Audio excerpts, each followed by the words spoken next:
6 d'unités. Dans un climat de tensions militaires exacerbées au sein de l'UE, comment évaluer la production militaire russe face à celle des pays de l'OTAN, en se concentrant sur l'Europe et plus spécifiquement sur la France? Alors, oui, là, il y a un problème réel qui fait que, autour de cette guerre, on a touché du doigt le fait que nos industries de défense étaient très largement sous-dimensionnées. L'industrie russe était surdimensionnée, nos industries sont sous-dimensionnées. Et on le voit à travers différents exemples. Alors, prenons le cas des États-Unis. Pour les munitions, les États-Unis devaient produire environ 200 à 250 000 obus de 155 mm avant le début de la guerre. Ils ont décidé de monter à 700 000 obus. Je rappelle que ces 700 000 obus, c'est la production de temps de paix de la Russie. Mais ça représentait évidemment un triplement quasiment de la production américaine. Et aujourd'hui, ils n'y arrivent pas. Ils sont à peu près bloqués autour de 500 000 obus, 550 000 obus. Pourquoi? Parce qu'ils se sont rendus compte, pour produire des obus, il faut des produits chimiques. Oui, il faut de la poudre propulsive, enfin, carburant propulsif, il faut de l'explosif, du RDX ou du TNT, bon, etc. Et pour produire ces produits chimiques, il fallait des produits chimiques dits de base, importés de Russie. Problème. Donc, ils n'en ont pas assez. Deuxièmement, pour produire des propulsifs,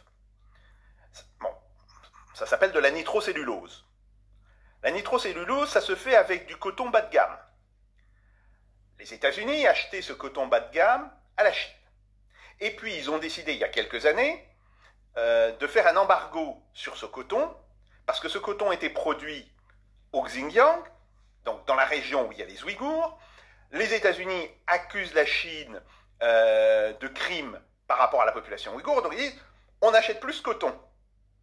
Donc, ils n'ont pas assez de coton pour faire de la nitrocellulose. Alors, au moins, ils peuvent prendre d'autres qualités de coton. Ah oui, le problème, c'est que les autres qualités de coton, ça coûte beaucoup, beaucoup plus cher. On voit mal, par exemple, les États-Unis utiliser du coton égyptien de très haute qualité pour faire de la nitrocellulose.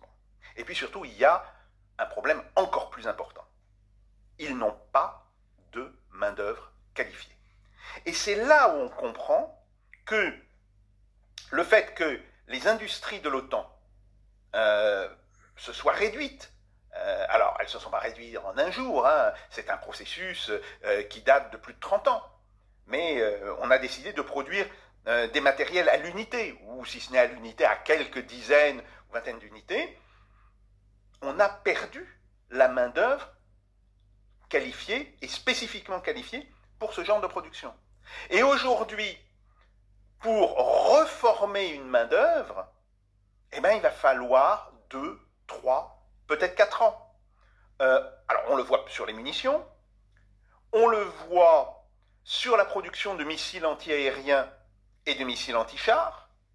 Les États-Unis ont cru d'abord qu'ils pourraient approvisionner l'Ukraine avec les stocks qu'ils avaient, mais 10 ans de stocks ont été dépensés entre mars et novembre 2022.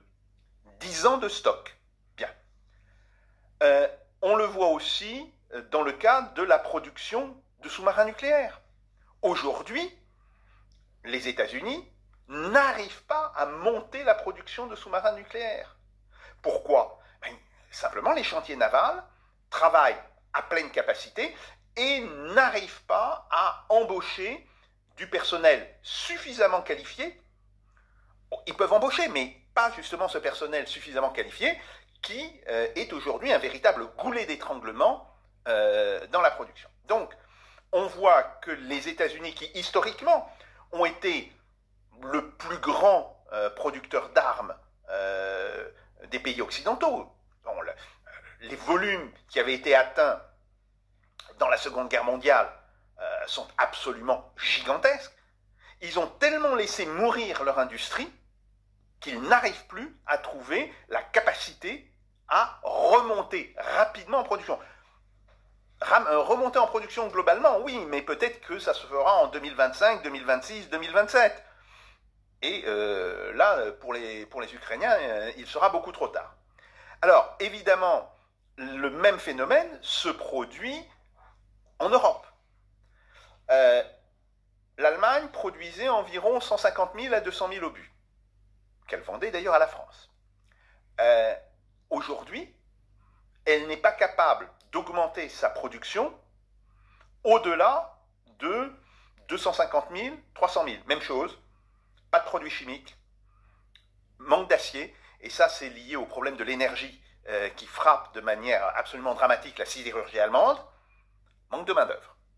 La France. Alors là, c'est risible, c'est dramatique, mais ça en devient risible. La France produisait, en temps de paix, 30 000 obus par an.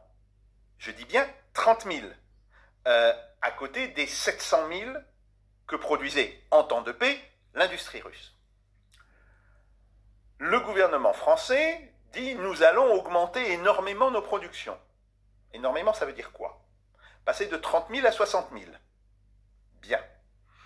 Et là, on se rend compte que l'usine de production, qui est l'usine de Tarbes, qui produit les obus, n'est tout simplement pas capable de le faire. Elle est en pénurie de matières premières, elle est en pénurie d'acier, et elle n'a toujours pas reçu les financements. Donc, globalement, le fameux plan européen des munitions dont M. Thierry Breton se rince la gorge, je ne dirais pas quotidiennement, mais toutes les semaines, bien, ne fonctionne pas. Et au mieux, les pays de l'Union européenne seront capables de produire autour de 500 000, 550 000 obus par an, donc sur ce rythme, à la fin de l'année 2024. Bon, admettons, fin 2024, on sera à quoi? 550 000 obus faits par les pays de l'Union européenne et probablement 350 000, voire 400 000 faits par les États-Unis. Allez, disons qu'on arrive à 1 million.